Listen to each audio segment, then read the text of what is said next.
Ani lang masinin, ani shan mabunun.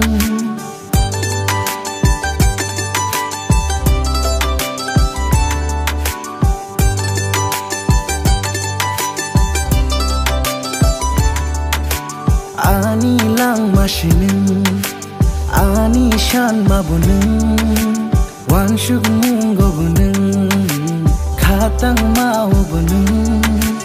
Khatung ma jajak ma lang ma nishanun.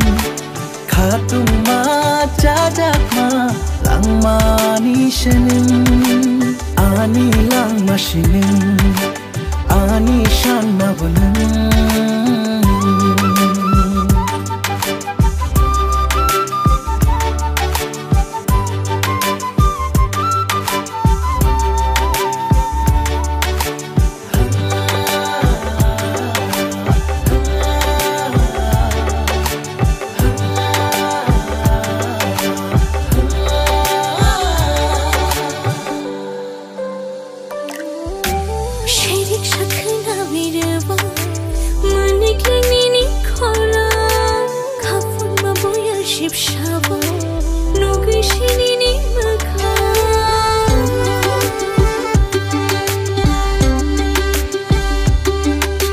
Talkuri no kamu changya, nungkere yang bomu changya.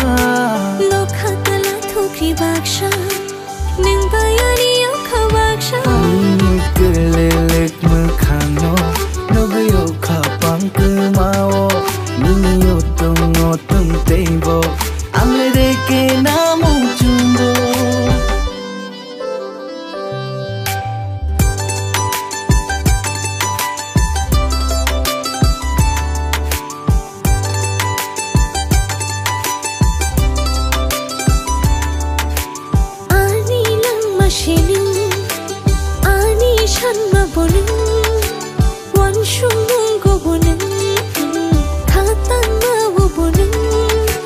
Khatung ma jajak ma lang ma nishanun. Khatung ma jajak ma lang ma nishanun.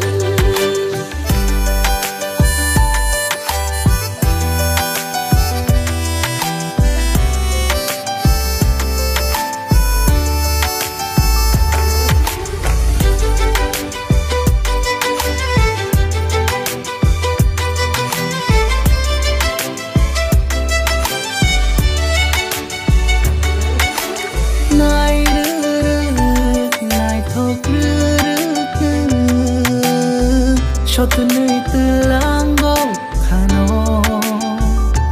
meniroro mekhang mini nuke no kawo habo. Mini beba kok thayo a kharun shugai mano rumani beba shumai oi to khayo kubuya.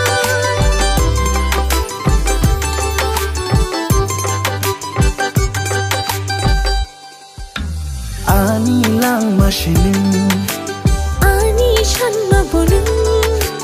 Wan shuk mungo bunun, Khatang mau bunun. khatung ma jajak ma lang ma nishanun. Khatung ma jajak ma lang ma nishanun.